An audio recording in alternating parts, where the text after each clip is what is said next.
Sometimes we spend so much time arguing about countries, politics, and headlines that we forget to actually meet the people living inside those stories. The news introduces us to the government. Travel introduces us to people. And I've learned something over the years. People usually have far more in common than the government speaking on their behalf. And that's probably why I love cruising so much. You're now listening to a new sound. You're now listening to a new sound. What's up, good people, and welcome back to the Elephant Wisdom Podcast. I'm your host, Hark Joseph L., CEO of Sons of SP Phillips, and the Elephant Wisdom Podcast is your podcast for motivation, inspiration, and domination. So as we say around here, dominate or don't, it is up to you. Make sure you like, follow, and subscribe to this podcast from whatever platform you're listening to, and follow us on social media at Sons of SPP on Facebook and IG, and follow our content page on TikTok at SPP Media. This episode is brought to you by Sons of SP Phillips. Sons of SP Phillips is an online boutique that sells new and very slightly used designer and name brand clothing and apparel for men and women. Also, some custom items inspired by the people, motivated by the culture. sonsofspphillips.com. Get there today. Up to 70% off in savings. $1 Million style for less. And any orders over $45 gets free shipping. Excellent. All right, so I really want to get into this episode today. This is episode 33, and it is called Conversation and Education on Vacation. Conversations that changed my vacation. I'm really excited about this episode because I recently went on a cruise, and I'll tell you right now that a lot of people think that I love certain things about cruising, but to be honest, there's certain things that I do not love the most. It's just one particular thing, and we're going to get into that. But every time we book a cruise, people ask me, what is my favorite part of cruising? They expect me to say something about the food, the entertainment, or sitting at the balcony, watching the ocean. All that is great. Don't get me wrong. I love being off the grid. We don't get the internet packages because we don't use social medias when we're out there on the water, and I don't post or anything like that. I like to just take it all in and relax with none of that confusion and nonsense from social media. I can do it out. And the best part of every cruise for me is the conversations that I have with people. And you just learn so much. So for like a week or maybe two, we were out there almost. And for me, the world just gets so much smaller. And it gets smaller in a way that social media cannot replicate this. We're on literally a floating hotel. We're eating dinner with people.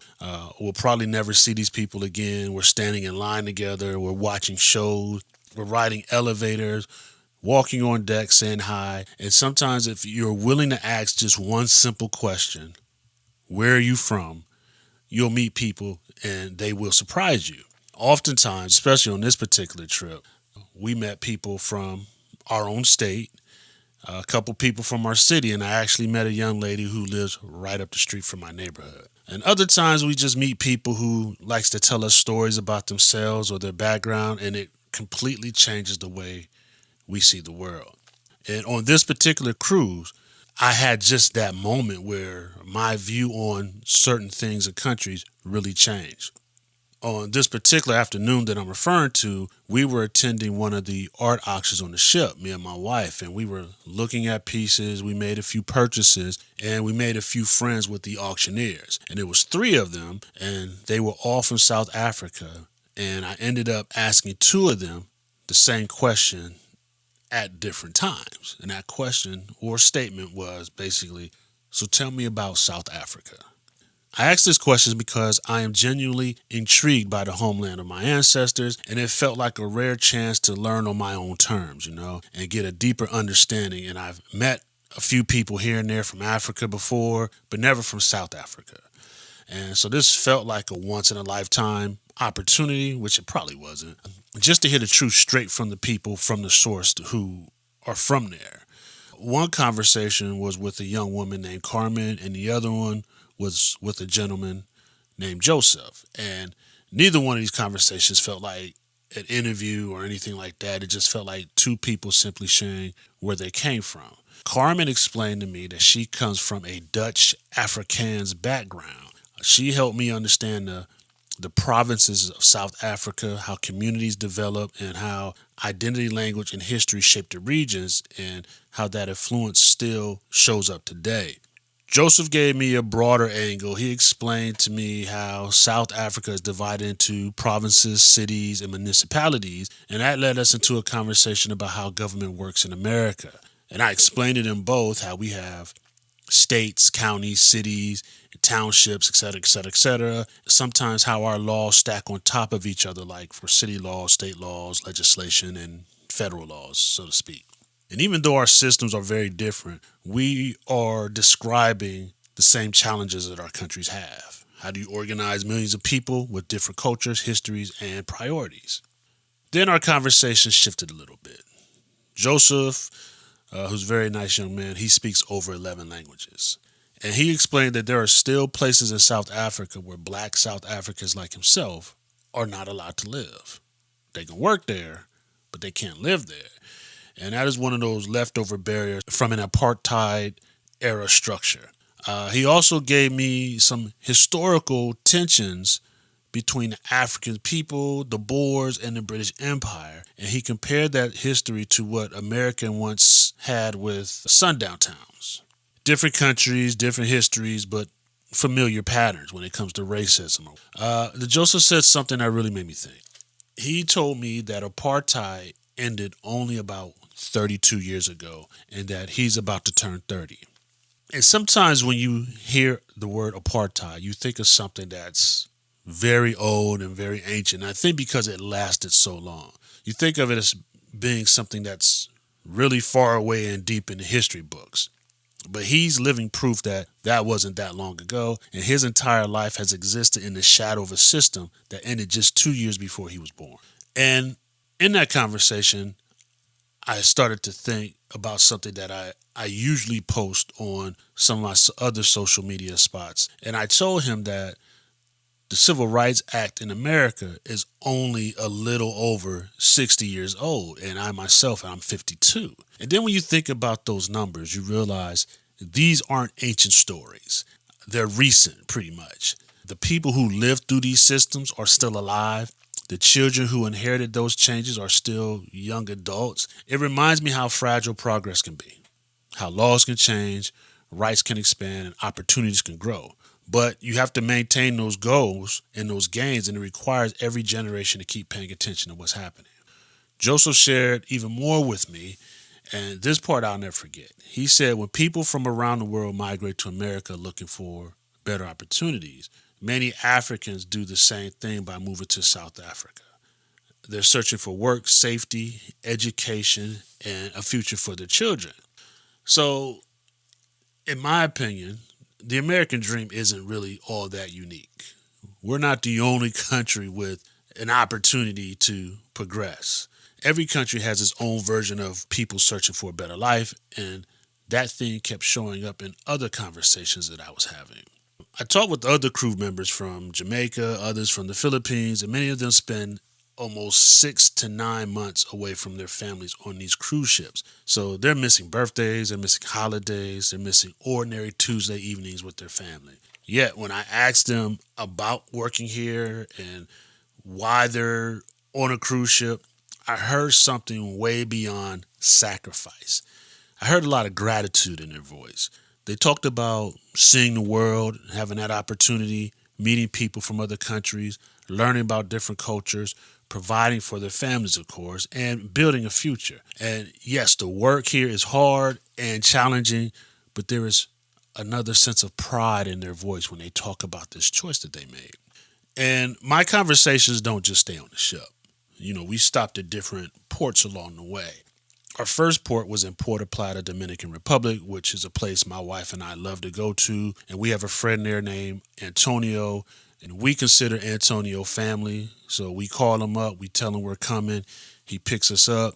He does it all the time. He drives us through the city. And this time we were seeing some changes in the city. He pointed out those changes, like there was new traffic lights, which is very interesting because their traffic is horrible. They're not obeying any laws, but there's traffic lights now.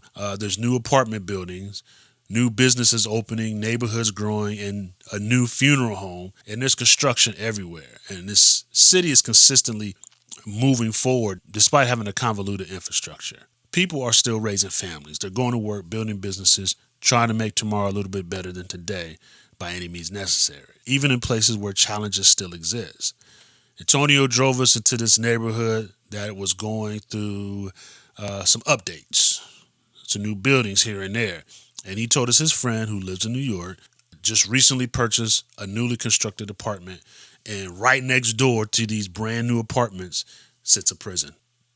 Now that's an image that I'm not going to forget because that prison really looked bad. Later on, in our next port, we stopped in San Juan, Puerto Rico, where we met a young woman working inside the old city fort at a restaurant called La Madre.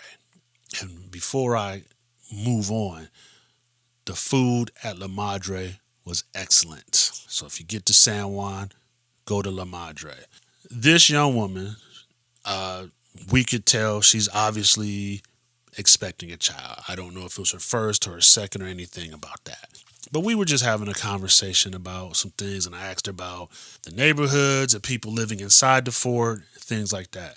And she told me that she lives more than an hour away, and she has to park outside the old San Juan fort and still walk in, which takes another 20 minutes. And she said some days it's really hot, and she said in one particular day, the heat was so overwhelming that she had to receive IV fluids when she got in. Now, she wasn't complaining. She was simply describing her normal day. We talked with one of the other waitresses, and she told us about La Perla. Most tourists know about this place. It has colorful buildings, and there's photographs on the internet and things like that. But she explained that it has a much deeper history, that it was once an area associated where the enslaved people had to stay. Now, the place has evolved over time and generations into a neighborhood that has its own quote-unquote complex reputation. So, if you go to San Juan, steer clear. This is just another reminder that every place and person where we come from has layers. There's history, there's pain, there's beauty, and most of all, there's hope. And as I thought about every conversation from this trip, one thing became clear. No matter where I went or who I talked to, whether from South Africa, the Jamaicans, the Filipinos, in the Dominican Republic, Puerto Rico, or even back home, people are just really trying to build a life. They're trying to provide for their families. They're trying to find opportunities. Most of all, they're just trying to be respected. They're trying to leave something better for the next generation. Sometimes we spend so much time arguing about countries, politics, and headlines that we forget to actually meet the people living inside those stories. The news introduces us to the government. Travel introduces us to people. And I've learned something over the years. People usually have far more in common than the government speaking on their behalf. And that's probably why I love cruising so much.